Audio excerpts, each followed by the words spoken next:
Имаме дадени над 40 предложения. Едно не е вкарано в стратегическия план. Стратегическия план е направен в угода на някой и за сметка на някои лобисти. Не е направен в полза на българския фермер, на българския земеделски производител. Искам да дам един пример. 115 милиона консултантски заложени да консултират нас.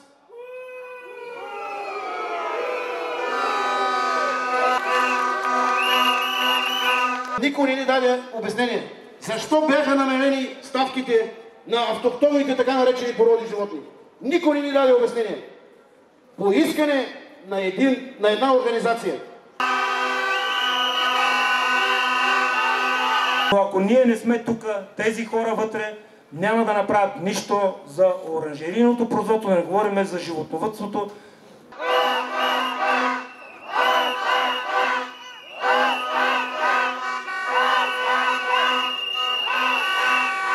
Всички са в София. София няма кой да ги нахрани. Ние сме хората от селата, от фермите, които трябва да им сервираме храната. Обаче се оказва и това невъзможно, тъй като чуждите държави по техен си начин си финансират техното производство и те ни иззимат пазара. Вече като влезете в веригите не може да видите българско.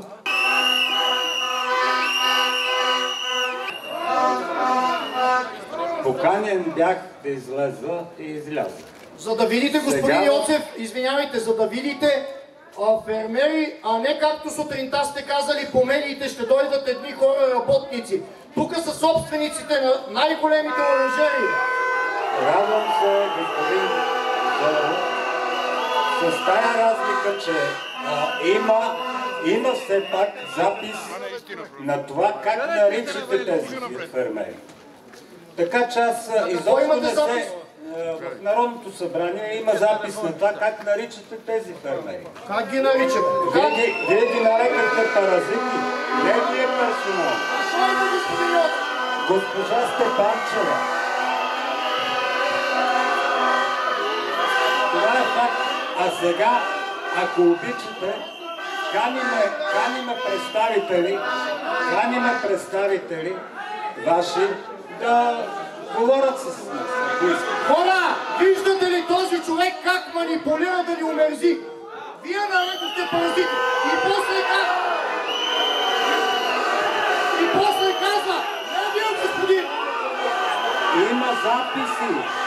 Господин Зоров, не вие, Степанчева. Засрамете се! Ето вижте кой ще фермерите. Там!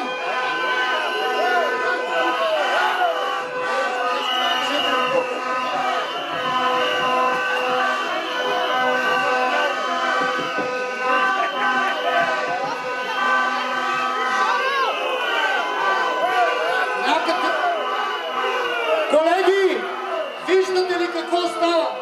Виждате ли, това е човека, който се опитва да управлява министерството. Вижте за какво идва реч.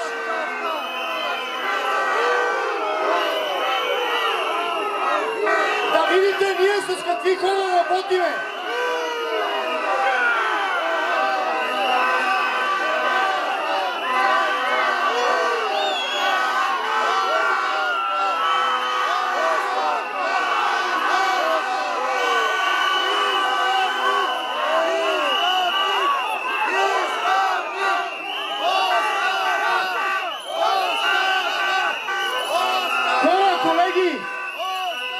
Благодаря ви, че видяхте истината в първо лице, защото нали чухте. Вчера сме ви нарекли паразити и изведнъж каза не вие, някой друг, който го няма. Оставка на Йоцев веднага! Колеги, незабавна оставка на целия кабинет на министър Вътев.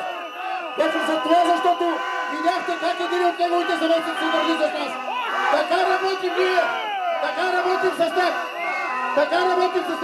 Да разберете, че ние имаме големи трудности. И те не ни разбират. В другата седмица, ако нашите искания не бъдат изпълнени, ще дойдем 3 пъти повече. Ще дойдем в патриотите.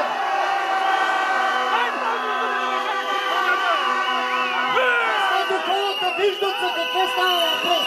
Днеска повярват, че това, което се използва до тук, е манипулация и лъжи от тези всичките тук.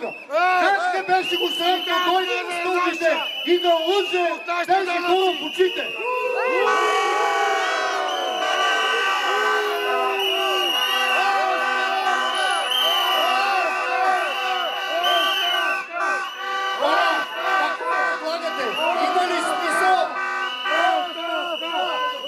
Имаме ли смисъл да влизаме и да говорим с този човек и който? Никой няма да ни разделя.